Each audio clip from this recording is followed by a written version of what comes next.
Tüm spor takımlarının uçak otobüs videolarına baktığınız zaman hep birbirleriyle şakalaşırlar, eğlenirler. Uruguay'ın rugby takımı olan Old Christians oyuncuları da bu şekilde eğleniyor, şarkılar söylüyorlardı. Şili'ye doğru giderken camdan baktıklarında o Ant dağlarının güzelliği ve ürkütücülüğü onları büyülemişti. Fakat başlarına ne geleceğini hayal bile edememişlerdi. 13 Ekim 1972 Uruguay Hava Kuvvetleri'nin 571. seferini gerçekleştiren uçak, rakımı 4000 metreden bile yüksek olan dağların üzerlerinden geçerken çok alçak ilerliyordu. Şili ile Arjantin sınırları yakınında olan, günümüzde gözyaşları buzulu olarak anılan zirveye çarptılar ve orada sadece sağ kanatlarını kaybettiler. Oradan kopan kanat daha sonradan uçağın kuyruk kısmına kadar uçmuş ve orada büyük bir delik ortaya çıkarmıştı. Pilotlar haliyle uçağın kontrolünü kaybettiler. Uçakta bunca büyük bir delik açıldığı zaman artık uçağı kontrol etmek imkansızdı.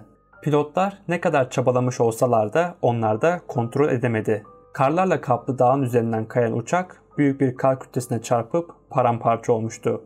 Ama sonuçta durmuştu.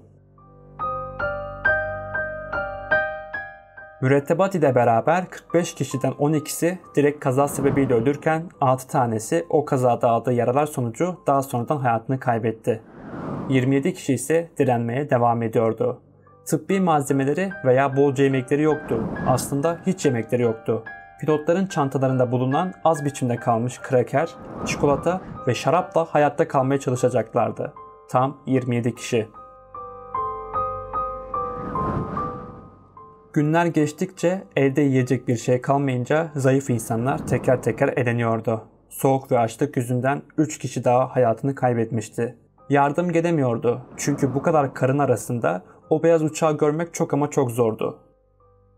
Bir uçak geçtiğini söylüyorlar. Havalara zıplamışlar fakat uçak onları görmeden geçip gitmiş. Soğuk bir yandan, açlık bir yandan derken bir de çığ tehlikesi geldi. Bir gece vakti herkes uyurken çığ düşmüştü üzerlerine. Orada da 8 kişi hayatını kaybetti. Dağdaki 11. günlerinde uçakta buldukları bir radyo ile kendileri için yapılan arama kurtarma çalışmalarının durdurulduğunu öğrendiler. Artık kimse dayanacak halde değildi. Ölmemek için yapabilecekleri tek bir şey vardı. Ölen arkadaşlarının etlerini yemek. Bu olaydan sonra bu kazadan kurtulmayı başarmış olan Roberto Canessa 59 yaşındayken şöyle açıklıyordu o zamanları. Hala o dondurucu soğuğu kemiklerimde hissediyorum. Günler geçtikçe direncimiz azalıyordu ve yiyecek için tek kaynağımız ölen yolculardı. Bizim için insan eti, protein ve yağ kaynağıydı. Önce ölsem daha mı iyi? Ölen arkadaşlarımdan yararlanıyorum diye düşündüm. Ama sonra aklıma annem geldi. Onu üzmeye hakkım yoktu. Yaşamak istediğimi, onu tekrar görmek istediğimi hissettim. İlk lokmayı yuttum ve gerisi geldi. Diğerleri de aynı şeyi yaptılar. Her şey olan insanlar bizim o günkü koşullarımızı anlayamazlar. Başka şansımız yoktu. Makine gibiydik. Sadece atacağımız bir sonraki adıma şartlanıyorduk. 60. gün geldiği zaman yola çıkmaya çalışıp bir de kendileri yardım çağırmayı denemek istediler. Yardım istemeye gidecek iki arkadaştan biri şüpheliydi. Çünkü bu kış ayında bu karlı dağda fazla ilerleyebileceklerini düşünmüyordu.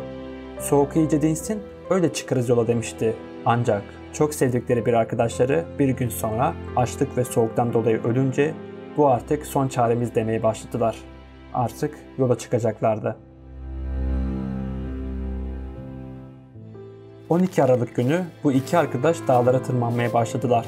Korkuyorlardı. Hatta kesin olarak öleceklerini düşünüyorlardı. Ama başka bir çareleri yoktu. Yanlarına arkadaşlarının etlerinden erzak bile yapmışlardı. Bu iki arkadaş 9 gün yürümenin sonucunda 3 köylüyle karşılaştılar ve yardım istediler. 70. gün bu iki arkadaş kurtuldu. O dağda kalanların 6 tanesi 71. günde kurtulurken son 8'i ise 72. günde kurtulmayı başarmıştı. Kazadan kurtulanlar yanlarında taşımış oldukları peynirler sayesinde bu kadar süre hayatta kaldıklarını söylüyorlardı. Çünkü detayları verirlerse başlarına neler geleceklerini tahmin edebiliyorlardı. Kurtulan insanlar basına sızınca o dağın etrafındaki yöreler gazeteci akınına uğradı ve kazanın gerçekleştiği yere çıkan gazeteciler dehşet verici bir manzarayla karşı karşıya kalmışlardı. Bu fotoğrafları hemen gazeteye bastılar. Her yerde duyurdular. Kazadan kurtulanlar ne yaptıklarının farkındaydılar ve bunu istemeden yapmışlardı.